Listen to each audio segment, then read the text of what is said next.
Hey everybody, it's Dave Miller here with Prime Mortgage, a division of the Business Bank. I want to welcome you to a sneak peek of my 2011 economic forecast.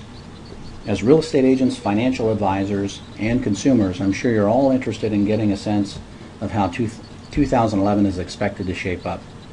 Well, this forecast is brought to you by a culmination of several friends who are industry experts, including the folks at the Mortgage Success Source, as well as experts like Knight Kiplinger, Frank Nothalf, the chief economist at Freddie Mac, Bob Wiedemer, very noted author and financial forecaster, Rick Sharga, a real estate market expert, as well as Jim Milano, compensation expert. So let's start cooking. I want to start by giving you a quick overview of what we're going to talk about. So in this video we're going to spend a few minutes talking about what we can expect for the economy in general. Obviously this is something that's on everyone's mind. We're going to spend a few minutes on what to expect in the stock market as well as the labor market. Next we'll discuss inflation expectations, the housing market, and then we'll wrap up with our interest rate forecast. Now if you're a real estate agent or a financial advisor, I really urge you to shut your door, turn off your phone, close out all applications, and focus with me for the next several minutes as we equip you with the information that you need to set yourself apart from your competition and be known to your clients as an industry expert yourself. By the way, this is the beginning of what you can expect from me to offer value to you in your business. I'm going to start sending videos to you on a semi-regular basis to help you grow your business. I'll be discussing things like mortgage guidelines, mortgage products, marketing tips and tricks. I'm going to show you how to do things like using Craigslist to literally fill up your pipeline with qualified buyers, as well as how to separate yourself from your competition in a listing presentation so that you never lose another listing again. I'm also going to show you how to use Facebook to get leads without irritating your Facebook friends in the process. I'm going to show you how you can duplicate yourself a number of times over through the use of a little known secret that I've been using in my business to be more productive. I'm so excited for 2011. I truly believe 2011 will be my best year in the mortgage industry. I hope you'll join me for this great journey. So with that, let's get started on the forecast. So we're going to start out by talking about the economy in general, starting with the GDP, the gross domestic product. We're coming off a decent year, believe it or not. In the last quarter of 2010, we saw 2.6% growth.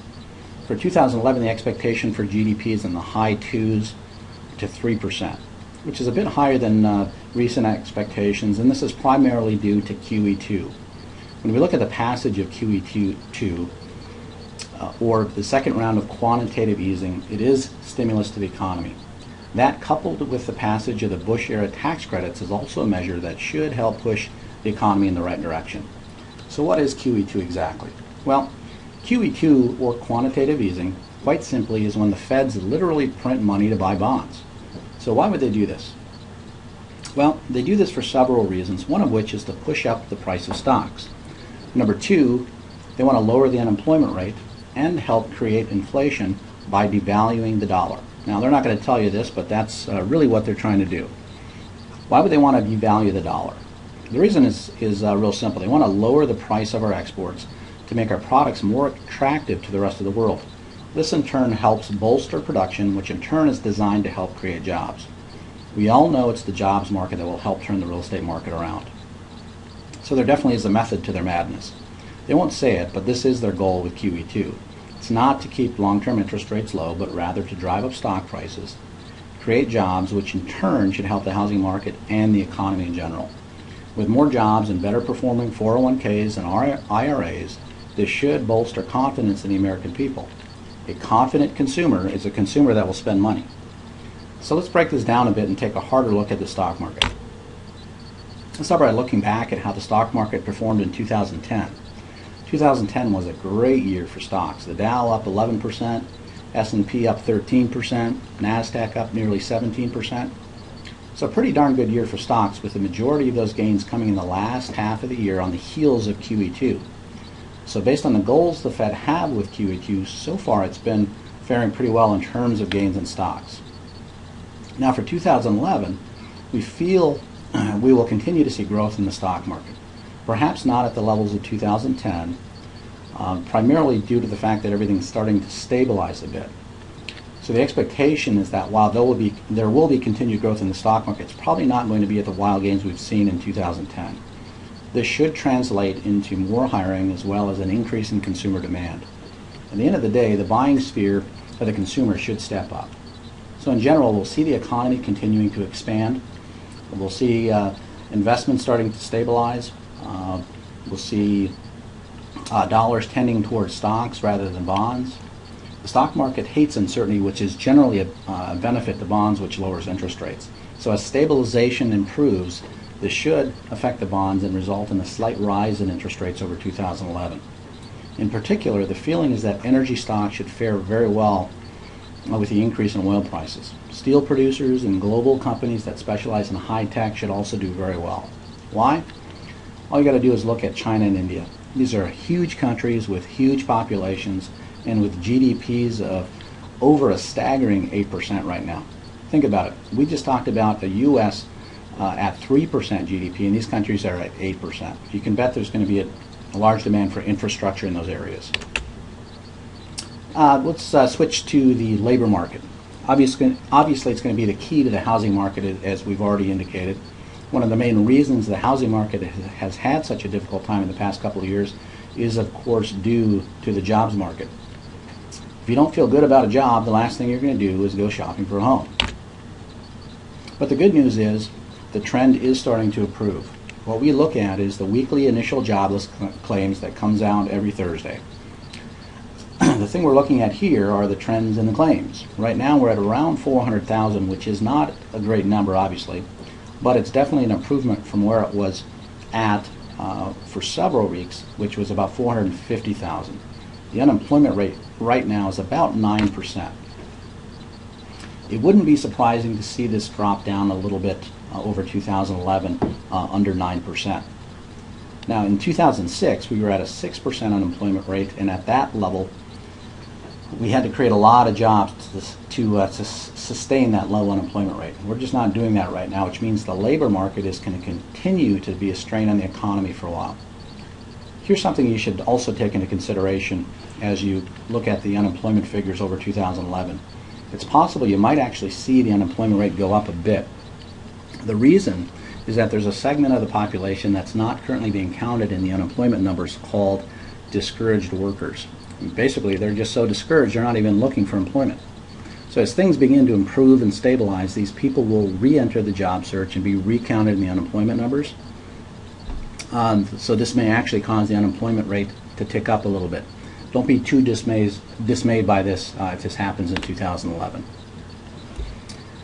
It's also really important to talk about inflation expectations. We've touched a little bit on this already. First of all, PPI, which is Producer Price Index, or wholesale inflation, is an important number.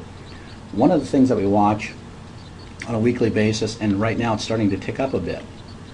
It was up 0.8 for the month of December, which is an enormous rise. But because the economy is moving so slowly, and because consumer demand is so low, those prices that businesses are paying have not trickled down to the consumer yet. But that could change as the economy continues to stabilize and expand, and that's one way inflation could tick up in 2011. The other thing that we look at is all the money the Feds are printing for QE2. This is highly, highly inflationary. The Feds have been successful in taking us from a deflationary environment, and now we're beginning to hear more about inflation. All you have to do is take a look at gas prices to know that inflation is starting to be a factor. That said, this year, inflation is not going to get out of control unless we see some really strong economic reports, especially related to jobs. Because again, if you're feeling good about a job, you're probably spending money, and also creating demand, which is what is lacking right now. So expectations are that inflation should stay in the zone of about 2% on core year-over-year PPI. Think of inflation as an ocean and interest rates as a boat. As inflation, or the ocean's tides, rise, interest rates, or the boat floating on the ocean, have to rise as well. In other words, interest rates must always be higher than inflation in order to compensate investors. As we've already talked about, the housing market is very closely tied to the labor market. Overall, we feel there may still be a slight decline in some areas, particularly those most hit by unemployment. Areas like the Twin Cities should fare pretty well due to our diverse labor force and pool of employers. Overall, prices will continue to stabilize and may even improve during the second half of the year. There will still be a higher number of foreclosures, but on the upside, there should also be a large backlog of purchasers waiting to buy a home. We feel that as things do stabilize more in 2011, we'll begin to see these potential buyers not necessarily jump off the fence, but may begin to lean a little heavier to the buying side and should help prop up the housing market a bit. What's important for home buyers to realize, and the message you need to get out to them if you're a real estate agent, is that rates and home prices will begin to increase, so they should not wait any longer to buy. It will only cost them more money down the road. Now rates. Again, we've already touched on this a bit, but to reiterate, rates should remain low for 2011, but will begin to inch up over the course of the year due to the aforementioned factors.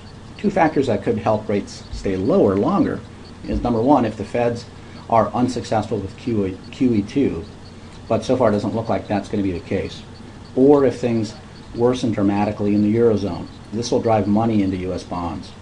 But don't bank on either. Overall, we feel the trend will be for rates to move gradually higher and end the year in about the 5% range. Rates never go up or down in a straight line. There will be continued volatility, so if you're a consumer, lock your rate when your loan officer advises you to do so. If you're not getting advice from your loan officer on what's going on in the marketplace, you might want to consider working with somebody who has a good handle on what's going on in the marketplace. 2011 is still expected to be the third best year for interest rates, right behind 2010 and 2009. But throughout the volatility, rates are still great, and smart consumers will lock at a low rate and not look back. Here's a quote by Ed Carnegie, an MSS faculty member. Pilots often say it's better to be on the ground wishing you were in the air than in the air wishing you were on the ground. Similarly, Ed says you need to help your clients understand that it's better to be locked and wishing you were floating than floating and wishing you had already locked. Thank you for spending some time with me today. I truly hope this information has been helpful to you. Remember to watch out for more videos from me in the near future, packed with valuable content on everything mortgage related, as well as all sorts of marketing tips and tricks, as well as productivity tips and tricks as well. And please, if you know anybody at all that has a need for a mortgage, whether refinancing or buying, please refer them to me. You can always reach me at 952-258-8386. Until next time.